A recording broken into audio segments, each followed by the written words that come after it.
Welcome to Devs Autos. Today we're going to be changing the drop links and the lower suspension arm on this 2014 Ford Focus. I'm going to show you exactly how to do it at home so that you can save yourself money and not get ripped off by stealing garages. The aim of this channel is to teach you guys exactly how to do this stuff with just basic tools. You don't need all of this fancy stuff, just so you can get the job done and save yourself a load of money. If you like these tutorials, then please like, share, subscribe, and leave a comment on any questions that you may have. Here's the drop link that we're going to be fitting. This is the new one, and this is the lower arm. And the reason we're changing these is because the customer's car failed MOT for both drop links. I've already done one side, and the lower arm ball joint, so that's this one right here.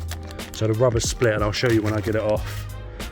Obviously it's just behind there, down there. So I've just jacked up the car slightly just so that the wheel's touching the floor, and I would usually use my gun to take some of these wheels off, but on these Focuses, these wheel nuts have metal caps that are absolutely annoying to take off. So if you use an impact gun or any other kind of power tool, you can actually misshape the metal cap surrounding this nut, and it can be a nightmare to get off. Ask me how I know. So wheels off, usually just place it underneath the car just in case it decides to drop, but always make sure you have an axle stand underneath. So we're going to place this just under this part here, the subframe. Always make sure you use axle stands, and you can see here I've got it supported on a strong bit of metal, and this is the joint in question. I'll show you guys. You can see in there it's split, the grease is coming out, and up here, sorry for the bad angle, I don't have a light either, but this boot here is shot, and this one, so we're going to be cleaning that up, taking both of these off, and then taking the lower arm off. We're going to have to take this bolt off.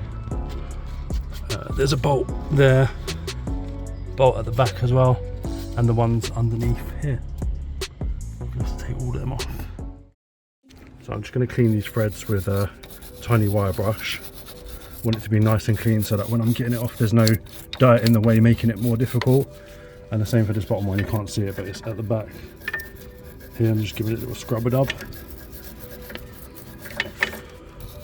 and then you can see all the dust coming off that. There you go. And what we're going to do, we're going to spray it with a bit of WD-40 just to make our lives a bit easier, and then spray the bottom one as well.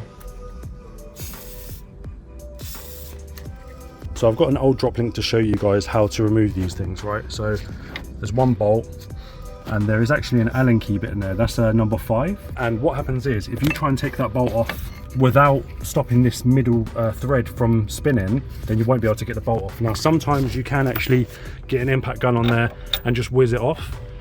In most cases, I've found that you do actually need to stop the middle thread from spinning. And how do you do that?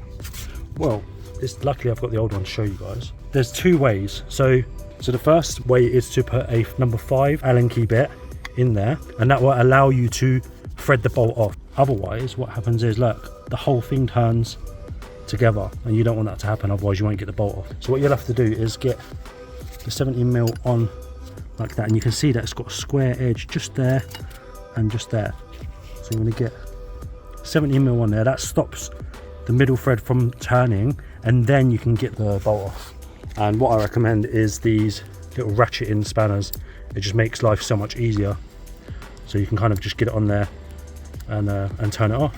So as you can see, I've wedged the 17mm in the back so that when I turn there, it's very tight because it's stuck, but it's hard to film with one hand when you've got a tripod. It will come off with patience. Don't panic, they're just tight from rust. But as you can see, that is definitely coming loose, and there you go. So now you can see the square edge that I was talking about. That's where you get the 17mm spanner on, and obviously that stops this whole thing from spinning. Now this should not be that loose. That is shot, completely shot. The rubber's still intact, but that is no good. So we need to just separate it from the bottom joint there now as well. So same thing, I'll put the 17mm spanner in there, and I'll just whiz that off with a spanner. And there's not a lot of access, so I'll have to get the spanner in this side here and just get that off. I'll do that now. So whoever tightened the bottom one up way over tightened it. So what I had to do was get a long breaker bar. In this case, this is a torque wrench, but just get a long bar that you can get a socket on. And I just put the 15 mil nut on that, and I basically cracked the back nut with that because I couldn't get enough leverage with the spanner to get it off because it was just so tight.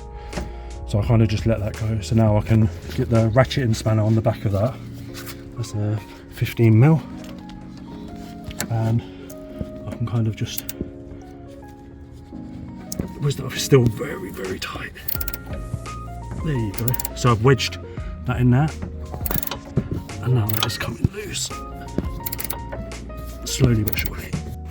Okay, so this is out now. You can see how rusty that is there, the thread. It's like a floppy willy. It's definitely not supposed to do that. It just popped straight out there. I don't know why I'm trying to put it back in.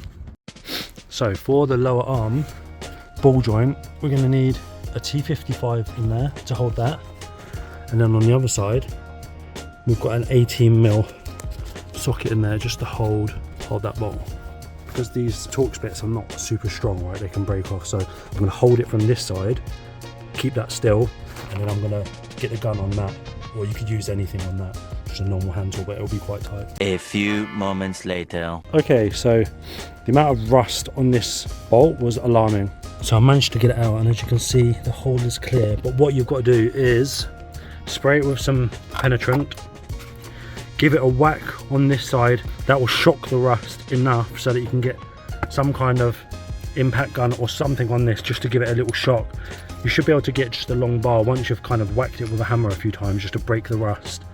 And the only other alternative is heat, which I didn't have, so luckily I had my trusty impact gun, but I managed to get it off like that, but it's really, really rusty. Okay, so that cleaned up nicely with a wire wheel. See that it's not too bad, it's much better. 2,000 years later. Okay, I've got it out. It's not easy, but we've got one bolt in there, 2 bolts here, and that is a floppy mess as well. Here's the new one. A lot less play in this joint. As you can see, it's hard for me to push. That one's just easy. Much later.